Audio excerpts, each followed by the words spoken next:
Okay, let us begin. Hello, everybody, and my name is Anastasia. Today, we're going to talk about something which is not often talked about, and I mean failures and academic failures, and some misery and some stuff which is not actually discussed very often. And I don't think it's very common in our Russian academic fields, probably, to discuss that kind of stuff. Like any negative experience, we're just expected to do our best from the first try, and we're just expected to go up, and we're never expected to just stay where we are or just doing the thing as we were doing the way like before. And so no one really talks about how they missed the spot or how they weren't published, or maybe how their article was fail, or they failed at something else like seminars or workshops or whatever, because like we're kind of ashamed of that, maybe. And I would like to contribute to like relieving the stigma of this negative experience. And first of all, we will get to know each other better. It will be very like light survey, because I attribute myself to a humanitarian field, and we are like not famous for being good at asserting any other field. So it will be simple. Then we will discuss we'll discuss what makes an article bad in general, and we will discuss what made my article bad. And that's a very concerning thing for me, and I still feel bad. So please carry on with that. And lastly, we will discuss some ways to maybe make an article better. First, some little things about myself, me and my academic journey. Yay.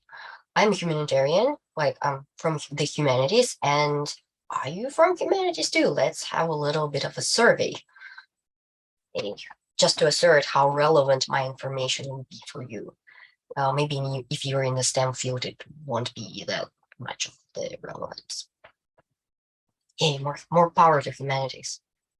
I generally think humanities are underrated. Like we're not thought of that we're so as good as like computer sciences or whatever, and a lot of humanities research go at the intersection with classical humanities and like computer studies, like statistics, programming, that kind of stuff. And I deem that like it's complicated, like you don't really know which side you are. So yeah, please assure yourself. Okay, I think we got some results, and yay, we have an imposter. Someone is not from the humanities. But we will have our little humanities talk. Okay, what's my field and where I'm coming from? I'm coming from the humanities, and this cat I drew. So more cats, more cats to people. Okay, I graduated as a philologist from Institution for Classical Oriental Studies, majoring in Korean studies, and more specific, Korean art and culture of 19th century. There is some like Buddhism involved, some literature involved, some like intersection of basically everything involved, languages, linguistics, like all sorts of stuff. And I just later stated my faculty as PhD student. I did not succeed in my PhD, mostly because my dissertation was like way too big to be finished in 3 years, and I'm still working on it like 10 years later. I still have my hopes, like hopes. Um, 10 years is enough to write a good dissertation, I guess. So, but important thing about Korean studies, first of all, it's incredibly narrow field. Like I basically know everyone in my field. And I know most of the Korean studies majoring scholars just in Europe, just in general, because there are so little people working on these things. And another very important thing in my particular faculty was that it was so deeply interconnected into just wiped with the academics that you could just breathe academics and the book culture and with all your pores, and everybody was just publishing something, and everyone was so involved, and everyone was talking about like publishing that, going there, like um conferences stuff, teaching, and no one really explained to me how to publish. So when I transitions from being a student, which I had my like head path, like I'm doing with research, and that was enough. When I became PhD student, that was not enough suddenly, but no one explained me how to publish. They were just talking like, you should publish like 2 articles before you finish your dissertation. And I was like, okay, but how? And they was like, wait, you just publish them. It just goes. And I'm like, yeah. And then I was just procrastinating and I was not knowing where to start. And I was just like going in the circles in my mind with no idea like how to do that thing. And I could not find any help from my senior colleagues before. They were like, you just write it and then you publish it. And that's kind of all. So I was trying to go on with what I was doing. I was continuing doing my research and I was presenting at some international conferences with some pretty okay level of success, I would say. I made a lot of international connections. I have a lot of like friends and colleagues around the Europe at least, and in Korea, of course. So people go along with my research. We exchange opinions, we communicate. Someone became my friend, but I did never actually proceed to publishing anything. So everything I have, like normally, at some point was my presentation and papers. So I went to a conference, they wanted like a paper, and I made a paper. And that's the most of the like result, like publishable papers I got, it was like presentation papers. And I was also teaching, I was teaching language, I was teaching like whatever I was given to teach actually. Uh, Now I'm mostly teaching Korean language, literature, and some philological stuff. But it became pretty evident for me that I was good at talking at conferences, but I was not really good at writing. And I don't know why, but it wasn't a big of a deal because in my original faculty, you could just go on with international conference. It was okay if you even if you don't publish. So I was like, yeah, I was okay. But when then my faculty moved to HEC University, and it became a very big issue. And it almost felt like sort of disability for me. Like everyone was doing it, and I didn't know how to do it. So I was like, yeah, that's probably something wrong with me. So I was trying to teach myself how to do that. I was researching on my own. I was attending these academic writing center courses, which one, like each one of them was very helpful. I was reading some like academic self-help books, like how to write a dissertation, like your PhD journey, like beyond PhD journey, how to take smart notes, like how to take notes at all, how to manage your mind, how to manage your time. I was reading all of that stuff, and I was trying to implement that, but it was really like a lot of work to do, and I did not really have time because I was pressured to publish like as fast as I could. So the solution came up to me and to my colleague who also had similar problems. She's my senior colleague and she's doing great in international like Korean studies society. She's doing a lot of presentation. She's publishing a lot of books. She's like working internationally. Like she's just great, and she's a great presenter. She's like she has such a charisma. Like you just drawn to listen to her. But we cooperated on writing an article. She had a Russian outline. I had my amazing brain and ability to communicate my things, and we just finished up this co-authored article, co-authored paper, and we sent it to the publisher. And we waited for like several months, as it usually takes, and we got rejected. And it was a heavy blow. Well, first of all, it was like my last chance to survive, and I did not get it, so it was very hard. And the comments were not things I would expect. So we were completely just baffled by getting this feedback, and we could not do anything for a long time. And we basically just stopped thinking about it at some point because we're just, blocked out this memory. Like it's just where it was too traumatic for me. And usually in journals, you have a set amount of like these fatal rejections. Like if you apply like 2 or 3 times and all of the time you have this fatal rejection, you cannot apply to this journal anymore anyhow. Like it's just a like lifelong ban from this journal. Generally, like imagine a bad article. Let us just all imagine a bad article. How do you know it's bad? Like from the viewpoint of a reader. What do you think is bad? Have you ever read a bad article? I have plenty. Like seriously. Sometimes I just read the article, just why is it even published? And the other thing is like if that article could have been published, why I cannot write anything? Like my writing is better, but I cannot just pull it out. So yeah, that's another reason. So what's so bad? What's like the worst thing in the article? Like the completely like trash. Like you read it and you know like no, it's way too bad. Like I'm not going even to like probably finish it, or maybe finish and cringe. Like sometimes we do that. Or we had this course when we teach students how to write, and we have like a bad examples. So sometimes we read articles to have these bad examples. Um, Sometimes they're horrifying. We can usually put this into these like 3 buckets. So like the worst one is of course the content. It's like what are you actually there's just writing about? Like does it really make sense to write about the thing? Like if your like examples are okay, if your sources are okay, if your logic is okay, if you're not flawed in any way in the content in your content you're putting out. The second one is how you actually present your content. And it's like how you organize your text. Do you really meet the requirements of a journal?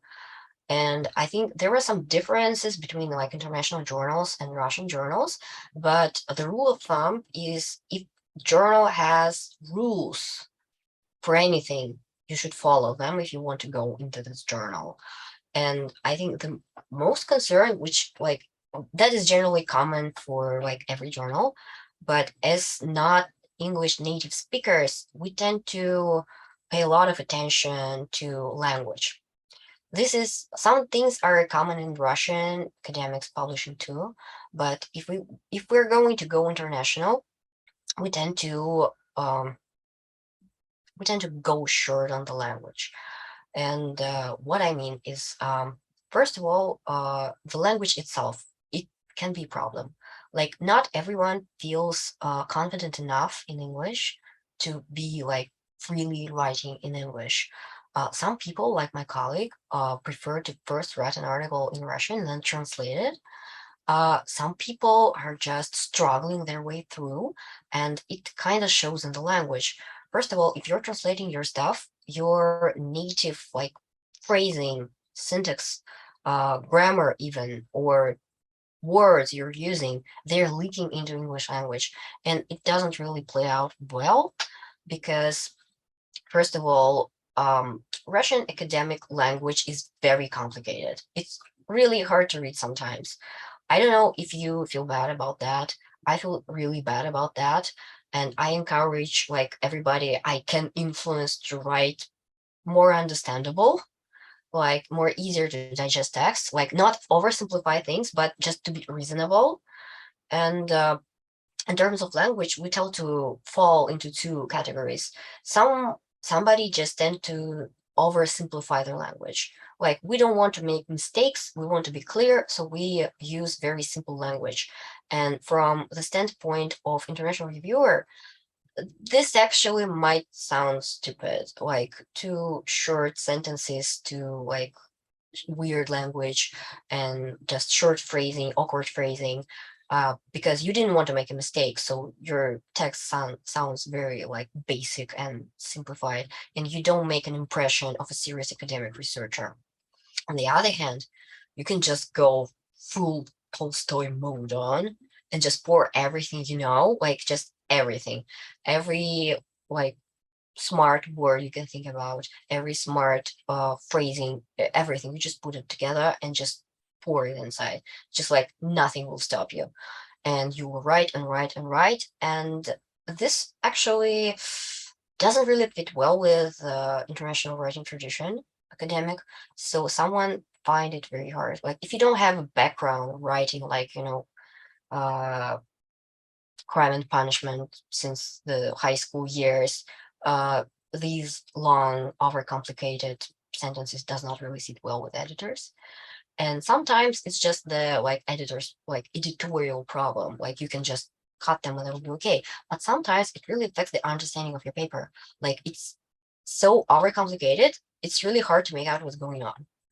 And also there is some points probably specific to your field, like in humanities, when you have some specific internationally claimed like transliteration, transcription, names for everything, some terminology, or some things that, well, you might not personally agree with coming from your Russian field, but you should probably conform to if you want to get published. Like I personally have some issues with terminology in Korean studies internationally because I deeply do not understand how it came out. Like it makes no sense to me. But it kind of backfired. And unless I'm writing a specific article on how this particular term does not make sense to me, it's probably not the time and place to make this stance. Like not for that. There are also some problems which fall somewhere between presentation and content.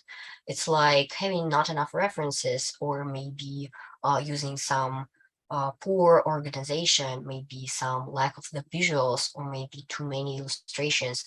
Maybe the text itself is badly organized. Like, and I'm not here to like blame anyone. Of course, when we write text, we think it's kind of okay, or maybe we think, well, it's not the best shot, but it's kind of okay. But reviewers see it from the other stuff point of view. So the review we got was kind of bad. Like we had about 45 comments, and this was after we were proofreading our text with a native speaker. We were commenting, we were proofreading it again, and we spent actually maybe some months on finishing this thing. And it's like 20 pages with 45 comments. Almost none of the comments were about language itself. Like we fixed all the commas, we fixed all the typos, we fixed everything obvious. So it's all about the content or the presentation, basically. So that was hard. First time I saw that, like the editor, he wrote us an email. He was like, hello, I'm so sorry. I have like bad news for you. He was very soft. He was trying just to put it very soft, like cushion it with the nice words. He was like, yeah, I'm sorry, but maybe you should just rewrite it and publish somewhere else. Uh, like even he meant like even if you fix it, you don't really hit the scope of the journal, which I thought we did hit because we did our research, but I guess our understanding of philology is not their understanding of philology, which happens sometimes.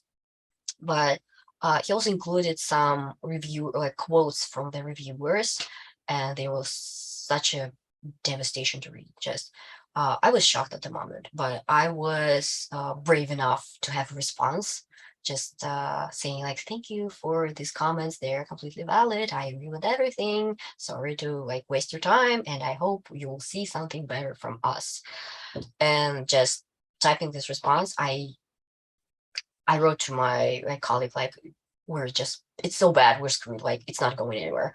And I got immediate response from the editor actually, because he was so probably not the idea of bringing bad news to people was probably not sitting good with him.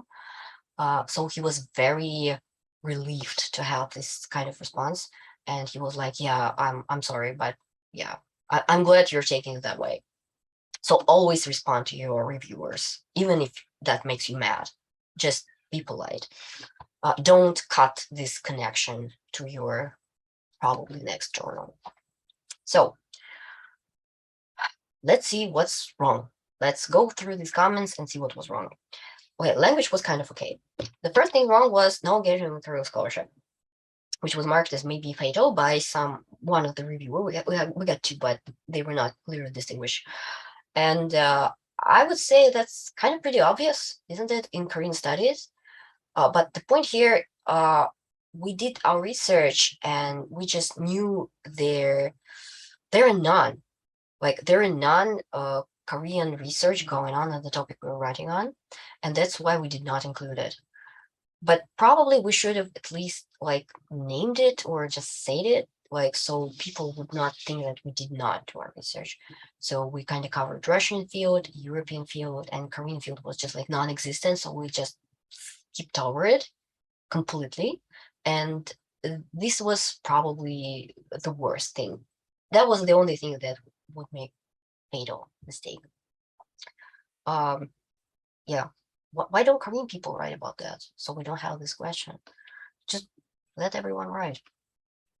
So that was pretty obvious. The next one. On the Korean Peninsula, this story appeared in the 6th, 7th century together with some sutras and jatakas. That's about Korean literature. You don't have to understand everything about that. Just let's keep it up. Some examples. In Korean literature, the blood of two brothers, or the journey beyond the sea, that's our story we were talking about, could be found in several texts, both religious and secular. So what do you think is wrong with this part? Seems okay, isn't it? That's just fine. Korean story, some background on the story, some explanation, everything is in check, isn't it? Well, apparently it's not. What is the source of this assertion, I guess? So that's the problem of the narrow field. We know each other very well, and we just assume that everyone's aware of the basic stuff. And it's not guaranteed that international reviewer would be from the same field, because sometimes journal just, if it's philology journal, they would just keep someone to review philological articles. So they don't know your background knowledge. So they don't know what you know. So you have to put reference to everything, which is not your original idea. And the problem here is no references. This is kind of a serious thing. Another one. As an example of self-training and proper practice among more and more decaying monks in Lake Karma.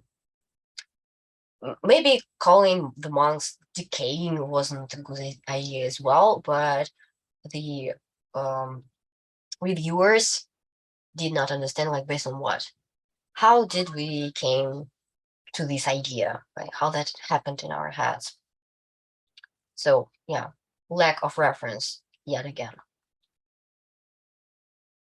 Another more the text of Wooden Sopol, which was our text, is very accurately translated from Chinese sutra. Nothing is inserted and nothing is omitted. What could be wrong here? The wrong thing here is that which sutra exactly? There's not one. There are many of them. Which one? We were referencing before this one, but later on we kind of elaborated and talked about more sutras. They were like, which one? And that was kind of not good from our side. So yeah, Chinese sutra. The only one Chinese sutra we have, probably. No references, guys. So you should reference your authors, you should reference your texts and some basic information, and you also should reference this. Many scholars have referred to the problem of the adaptation of Buddhist plots into medieval Korean literature. Any problems here? We should at least put some maybe footnotes, who these guys are, or maybe to direct people to exact source. But we didn't, because we thought everyone is smart enough to share our knowledge. And that was bad. Many scholars, who they are, how many? And yeah, no references. But there is another problem with this one. We should go after this review. So our first problem was no engagement with Korean scholarship, which could be easily avoided by putting just one phrase in it. And we also had not enough references or sources based on facts. But with the last one, we also have another problem. Do you think there is anything wrong with that? What's wrong? What could be wrong? What could go wrong? Such a simple sentence. Please define. That was our comment. Because I mean, in Europe culture, we just throw this word everywhere and no one's questioning that, like medieval, like, okay, but what do we actually think is medieval for Korean literature? Well, I think we can, like me as a researcher, I can tell what I meant, but I think we should have at least put some like time frame maybe, or maybe just explain, or maybe just find the actual term for that kind of literature in the international field. Like this is kind of a slippery slope for us because I was way too confident in my colleague and myself in terms of terminology, so we just have it translated from Russian, but it didn't work out. Yeah, too bad. Another one. All characteristic features of Middle Korean novel are preserved, placing all the action to China, the Chinese poetics and image-bearing expressions, the inclusion of historical personalities in the narrative, etc. What's wrong with this terminology? Do you know what Middle Korea is? Have you ever seen like Middle Korea? I know like South Korea, North Korea, but we were confident enough to put this here. This is the term from language history. We tend to uh, call, like, we have the ancient Korean language, which we don't really work with because not enough sources, Old Korean, Middle Korean, and Modern Korean. So the Middle Korean in Russian is a reference to the like medieval Korean language, which we were freely calling Middle Korean language. But for these kind of novels written in this medieval Korean language, like Korean language from 15th to like early 19th century, these are actually called differently in international society, these particular kind of novels. And we kind of knew, but we thought, that's a stupid term, we won't use it. And instead, we came up with more stupid term, Middle Korean novel. So, and we got bashed for that. So don't use Middle Korean novel in your text. Please maybe ask someone in your field internationally if you have better terms for some things if you're not sure. Yeah, not a term used in Anglophone scholarship. Like, sorry, guys. And you know, the journal we were aiming was like from Hungary. So we were not expecting a lot of like Anglophone scholarship there. We thought they were much closer to the Russian like academic tradition than they were, but unfortunately they were way too high end for us. So incorrect terminology is a big flaw. Like if you want to get published internationally, please pay attention to their way of saying things.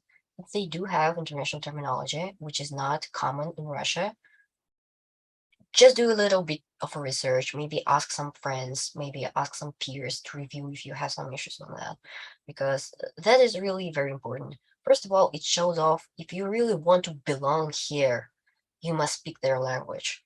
And the second of all, if you don't use that, it just shows that you are probably not well acquainted with that field international. Maybe you're just not ready to get published internationally. The next one. It is probably very Korean studies type of thing. You can see these are all just Korean words. There's a names or maybe some things that we don't usually translate.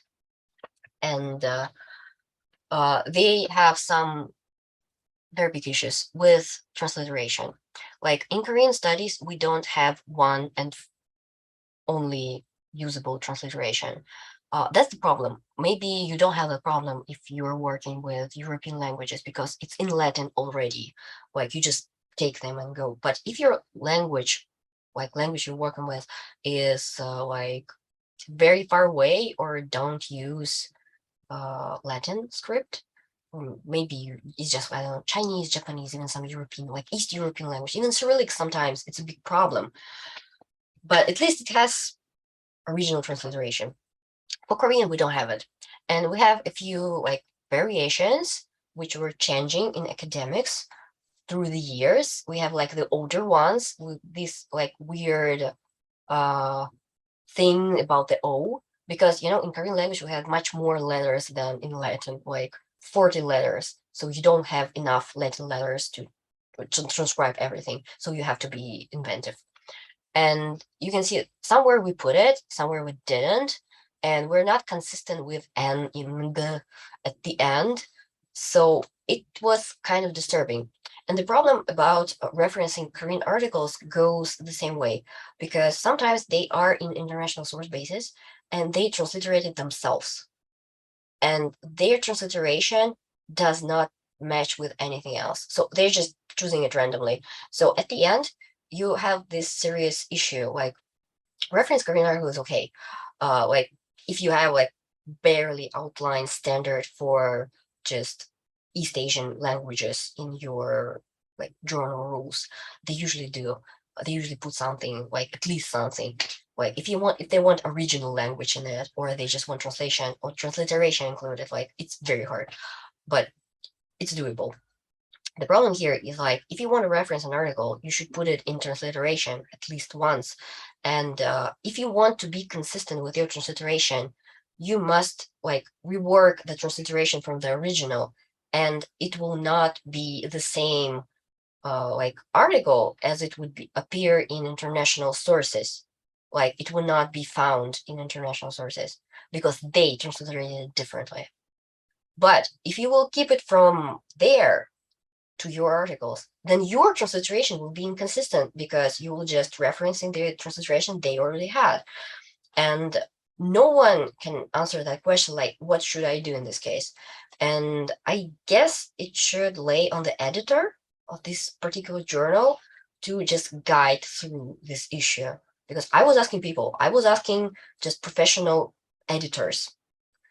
No one knows like how to deal with this. Maybe because it's way too specific, but I guess maybe some other fields come across that as well if you have some inconsistencies. But yeah, we do have this problem. And sometimes, it's just it's your choice. You have to choose one and you have to stick to it. We failed miserably because we could not choose one and we were not consistent with our transliteration. And to make things worse, we actually had this one. It's like, one time you're writing centuries like this, and just the next sentence you're just writing like differently. These are just, yeah, it's not even a typo, you could just proofread it with just fresh eyes and just see that things, and it's really shameful when it comes out like that. But these are things that could be fixed just by editorial proofreading. And as for me, I decided I would just ask someone else to proofread it because I feel so annoyed and anxious about this whole issue. So I don't have a mental capacity to like proofread it one more time. Really, it's like 20 pages, and I suffered enough. So next time, I will have some more eyes looking on this page. Okay, that was heavy. Inconsistent transliteration. Maybe you have it, maybe you don't. By the way, I'm also interested if you're working with something like Swedish language or maybe Danish or something like Norwegian. They have these like weird letters with like umlauts and stuff. I wonder if people working with that just putting it with all these weird letters, or if they have some sort of transliteration. Like, have you ever thought about that? Like, or like German language. Is that okay to put German just like the way it is? I don't know. Let's just move on. Are the best take from my footnotes. I was putting that. I'm completely in charge of that one. Like, I was commenting a lot. I thought, like, I'm good at explaining stuff, so I will just explain as much as I can. So these are from my footnotes. We intentionally leave out of the discussion the image of Western land. We just note that this image combined two ideas. First, it was associated with India, the pilgrimage center. Second, it was associated with a place where souls go after death and which was close to ordinary mortal man. What's wrong here? As I thought, it was like perfect footnote, like stating like we want to do something and we will do another thing and perfect. Okay, I'll give you a hint. That's one sentence. That's what's wrong with that. And just to make things worse, 51 words in one sentence is not a good idea. Please don't do that. I know we'll have it sometimes when we just want to go on with our language, especially if we feel confident enough to do that, but it's just too much. It was not actually outlined by a reviewer, but I guess he just gave up at some point and just stopped marking all the stuff wrong with my paper. So like, yeah, whatever. Here is like also it might give a hint on the more complicated and diverse roots of the story. The story of two brothers might be a compound of minor narratives mounted together rather early. Story of a virtuous ruler granting his people wishes and giving away his eyes at ultimate sacrifice. Story of a journey beyond the sea, containing description of never seen lands. And finally, the story of good and evil brother. What's wrong here? Pretty much same thing. It's also only one sentence and it's like 71 words. I think that's like my biggest sentence I've written so far, at least the biggest one I could find. And it was in the footnotes. Like imagine someone just going to the footnotes and finding like that tons of the message down here. And I remember I was refreshing my memory on this horror and I was looking through this paper and these footnotes, they were so big and like the sentences were so big, it was just going to the next pages. Like when you're reading footnotes, you're just scrolling through the pages because they're just endless. And like each sentence is like that big. And this is not good. Taoist immortals as well as Taoist sages were believed to have magical powers and helped moving the narrative by giving characters magical items, guiding them to sacred places, or teaching them special or magical skills. However, banana leaf on this one character is probably a reference to a Buddhist scripture written on plant leaves, so we can speculate to some extent that earlier this role in narrative was played by some bodhisattva or another Buddhist celestial and later was replaced to Taoist. Remember this banana leaf, it will be important later on. So, any problems here?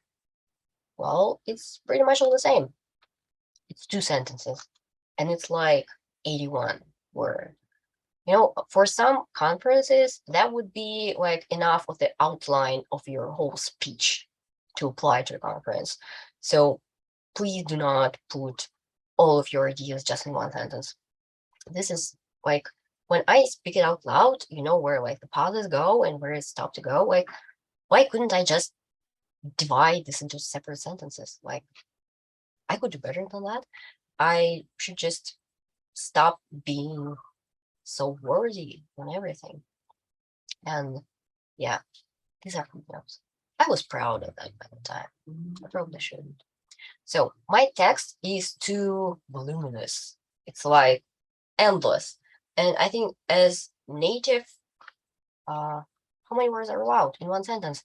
One sentence must translate one idea.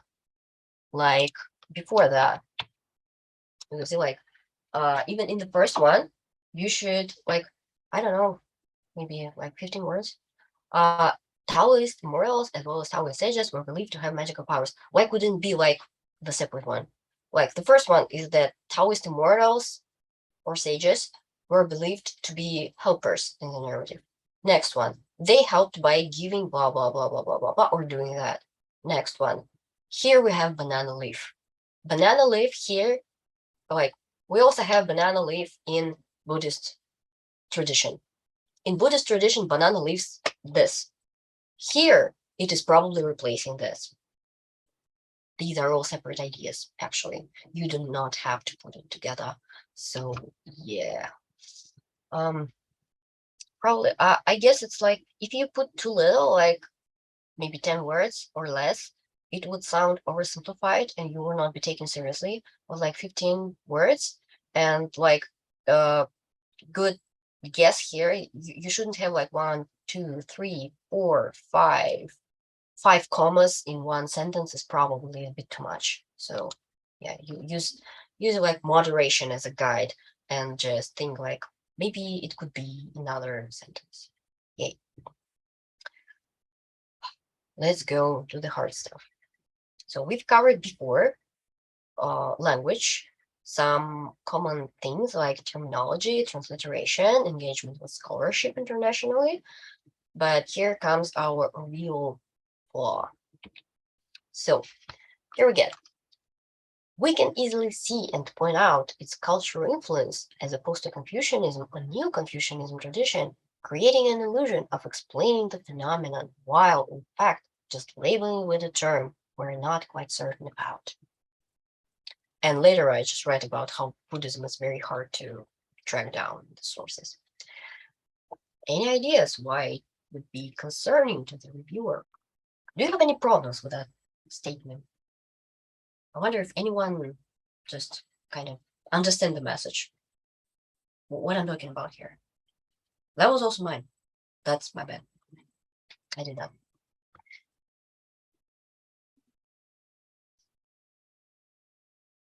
Yeah, this was not what I was expecting.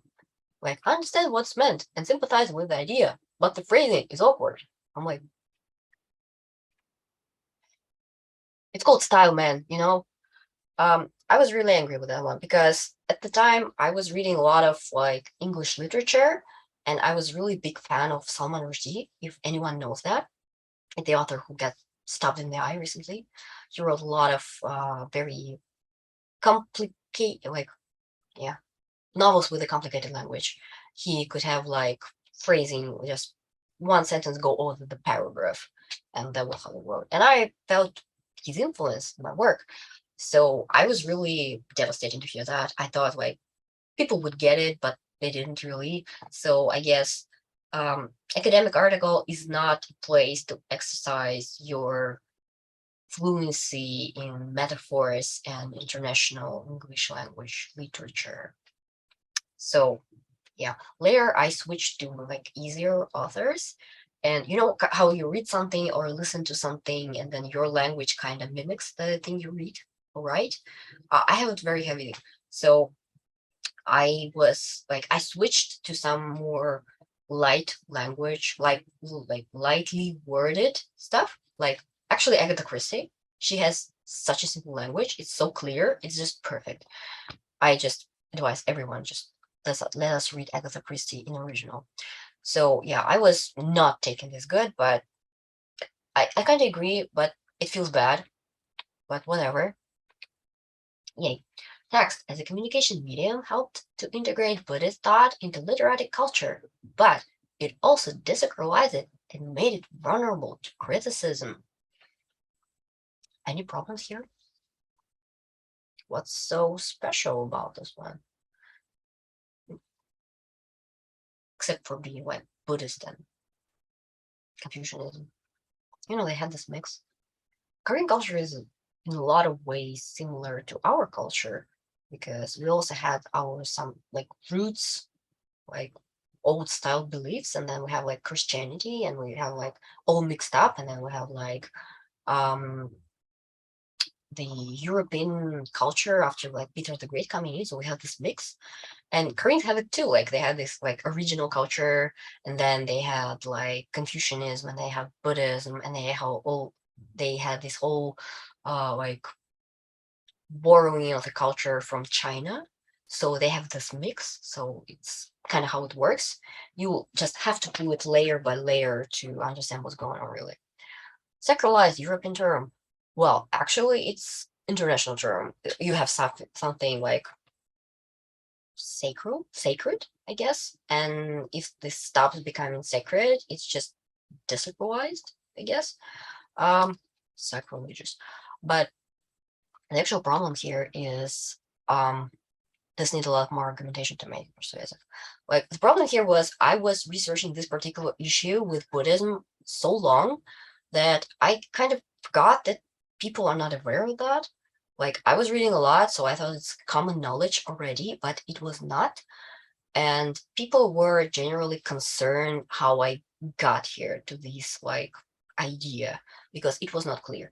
If I would be presenting on the conference with that topic, uh, people would just raise their question and I would just ask them. But for review in the journal, reviewer didn't ask, and the reviewer was blind, so they did not know it was me, and they didn't trust my authority because they didn't know who I am. Well, basically, that's the point of blind review. But on the other hand, you must understand that it's different from presentation, and it's different for reviewer. Like, you write the text as a writer and you have your perspective, and like the context, everything, and you have your reasoning to put some things into it. You think like your idea matches their narrative, you just put it in, and at some point you might forget that it's not the common knowledge, even if it's your idea. And in the blind peer review study,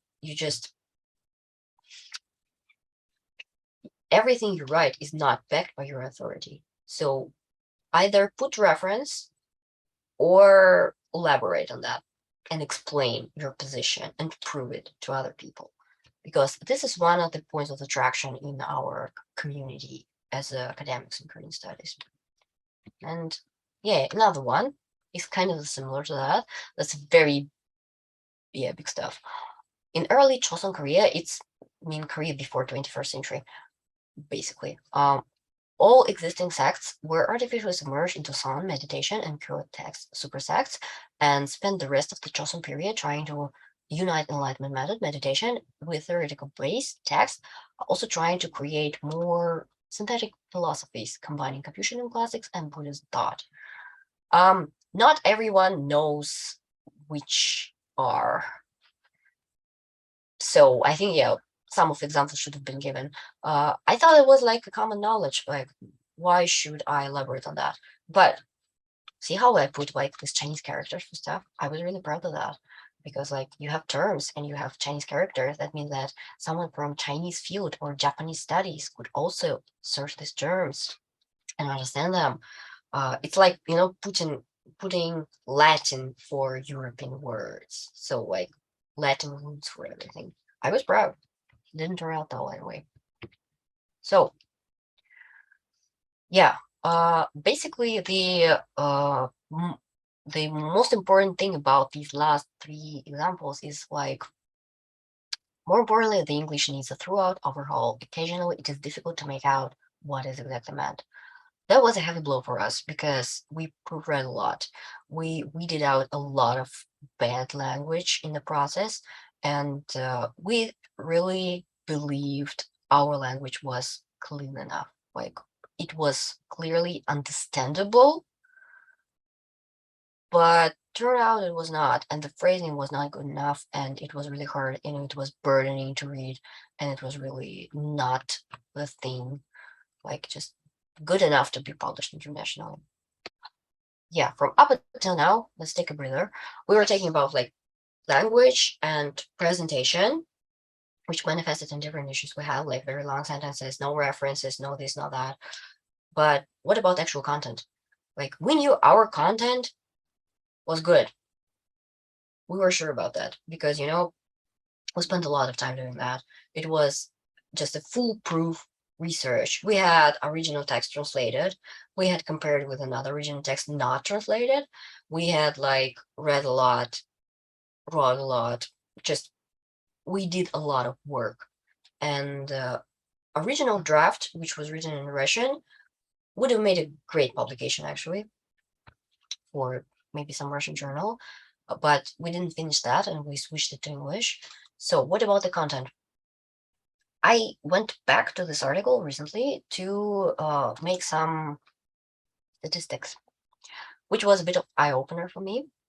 First of all, because it was a lengthy article, it was about 20 pages, so total word count is very big. And we did not have a lot of like references because it was mostly original research. So references does not have a lot of this. So introductory part was about 5% of the text. It was very like dry language, very similar to like Russian academic article, when you just state the stuff and you just move on. Next one was Buddhist literature review in Korea. It was kind of important because the story we were talking about was from like Buddhist tradition and like Buddhism in Korea, Buddhist literature in Korea. We felt the need to explain it somehow. I don't know why, but they felt this way. And then we gave a retrospective of this particular plot, how it was represented in our sources. And for some reason, I felt the urge to show off my Sanskrit knowledge and to elaborate to the Sanskrit roots of the story. It's like an extra 1,000 of years of history, which I'm not proficient in, but I put it in anyway. And I wasn't sure, but I thought it was working out. But I think it's too much of a review ahead of the actual review. And then we would just like, we had the story and it was like in 3 different sources, and we thought like, let's just compare them. And then we were just retelling the story and comparing how plot developed in each one, and there were differences, and we were just talking about that, about the differences, just like plot by plot, and it actually took more than a half of the paper. Do you really need to retell the story every time you just write a paper? You probably don't, but we did it, and it did not turn out well. And yeah, the conclusion was very dry as well. And I guess reviewers just got tired by reading all that, and not everybody was happy with the conclusion that way. Another problem with this big retelling component is that we had to comment a lot, and the footnotes were actually more than the introduction and conclusion altogether. And you saw some examples of my amazing footnotes. Like, I'm so proud of them. I should probably publish them separately, maybe somewhere. Like, some hilarious footnotes at all times. But anyway, why? Because we had so many material we wanted to cover that we kind of didn't know where to stop. And let's go back to our aims. We stated in our paper, like early on, that in this paper we would like to outline key elements of and trace of the story and trace its roots. We kind of did that. The elements, the roots, everything's here up to Sanskrit. I don't know why, but okay, we did it. Then analyze similar narratives through Buddhist culture. I'm not really sure we did, but we kind of talk a little bit about this. Then last part, outline the unique Korean features of its interpretation, exposition, and later literature arrangement. This last part only went to conclusions, actually. And it's like 17% of the text and 9%. And yeah, so it's the literature paper. What else was in this paper, in this big chunk of a text? How to walk on a snake pit.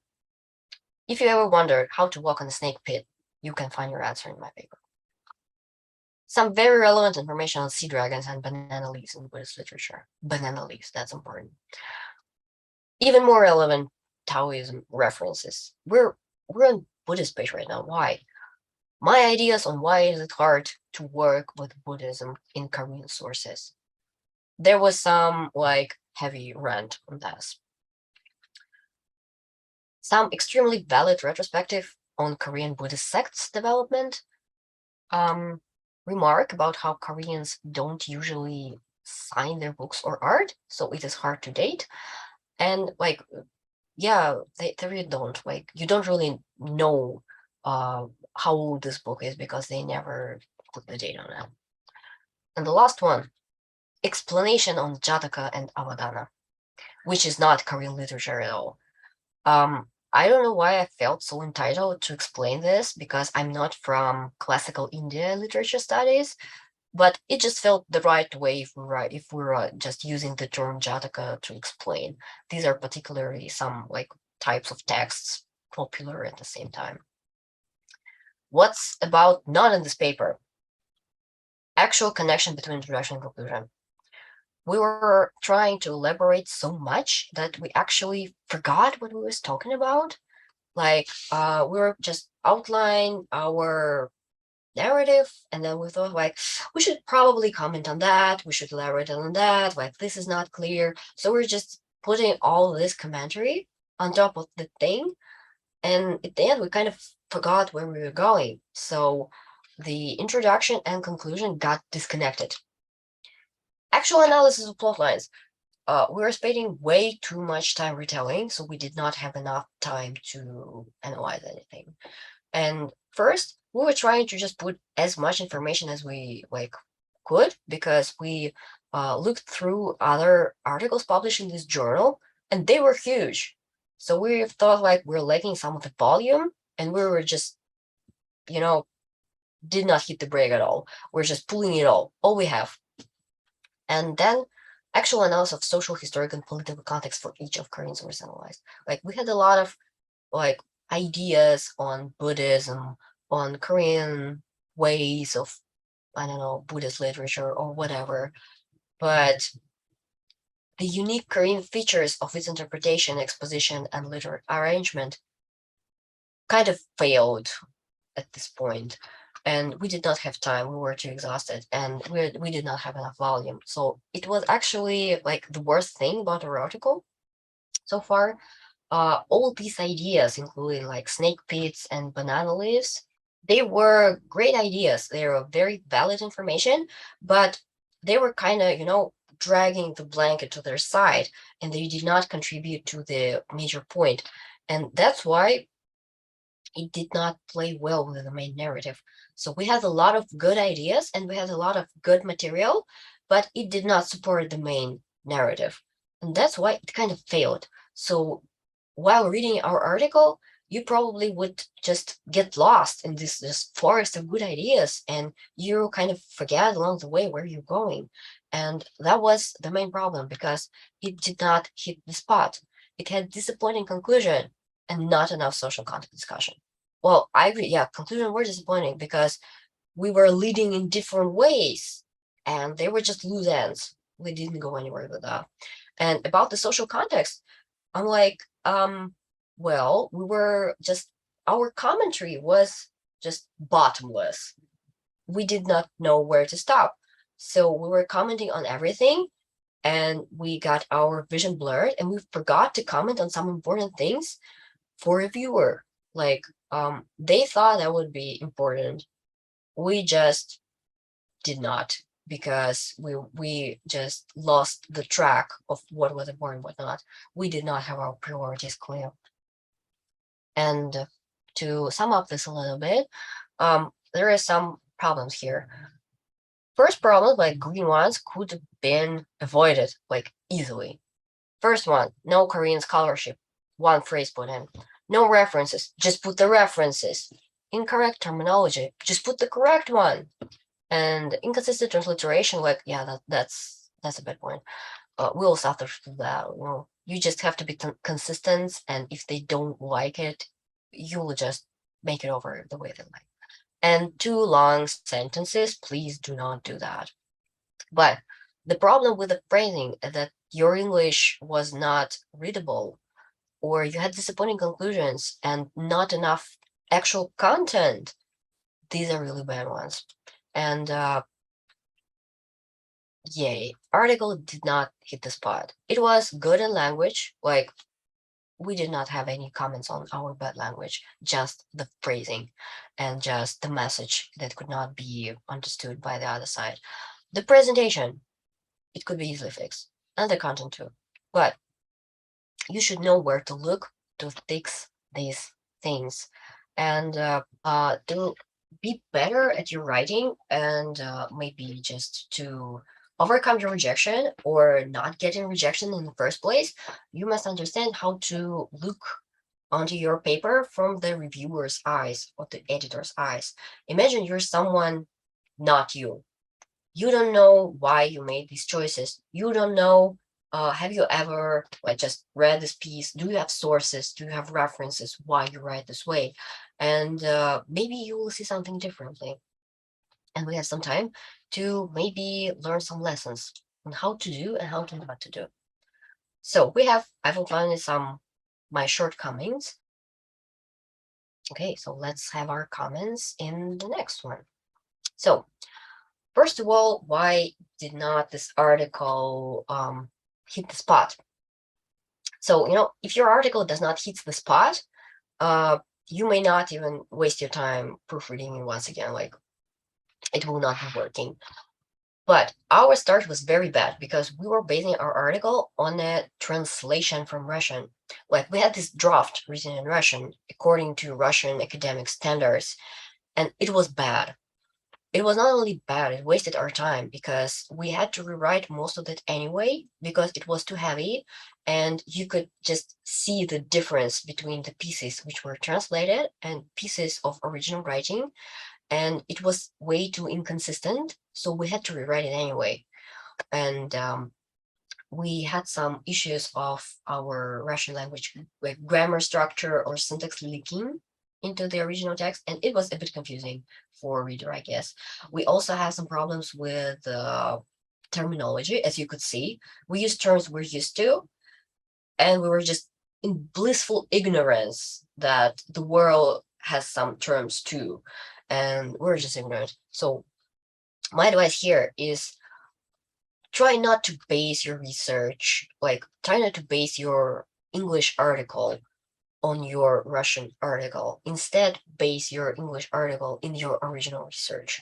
Like try not to translate your end product from Russian to English. Use your main source material, your ideas, and write them accordingly, according to the standards of like international writing. And it can be learned, and it's a skill, and it needs some practice, but you can do that. And it's very different. Even if you're not writing in English just like from the beginning, maybe you need some help, but there is a way to structure your text in a better way, in a way that's accepted better in international fields. So this is the better. And if you do it that way, you can cut away unnecessary ideas which could like burden your text with the volume and not adding up any like calories to digest. So another problem with like having too many ideas can be worked through if you first define your framework better. Like if you know your field, like you know, like okay, it's like linguistics. We're just talking about linguistics only, not like us, like Korean culture, Korean Buddhism, Chinese Buddhism, like Indian Buddhism, Sanskrit, Old Korean, Old Chinese, all sorts of stuff, all over the place. You do not have to do that. Please be specific, and less is more here. Like just cut away anything that does not contribute to your conversation, really. And if you feel too bad about cutting that, just my advice, save it somewhere else. And if your paper comes back with a review, like you should elaborate on this point, and you're like, yes, I have this material, and you're just putting it back. But if it does not come that way, you just use it somewhere else. If material is good, you probably should use it somewhere else. If idea is like, it's a good idea, but it's not really contribute to this conversation, please do not put it in. Put it somewhere else. Maybe write another paper, or maybe short presentation or review or something. Yeah, like just save it for later. You will use it somehow later. And less is more is like you cut everything that doesn't contribute to conversation, and you also try to keep like one idea in one sentence. It is actually even more great if you would put one big idea in one paragraph. Like just divide more paragraphs, guys. Not one big paragraph, but many little paragraphs. It would be visually more easy to read and easy to digest, and it's more presentable to people. And if your ideas do not support the main narrative, just cut them away. You don't need them here. Please do not leave any loose ends in your paper. It's like you're starting talking about some sort of thing and you never like coming anywhere with that, and you just move on to the next point completely unrelated. That's not a good thing in academic writing.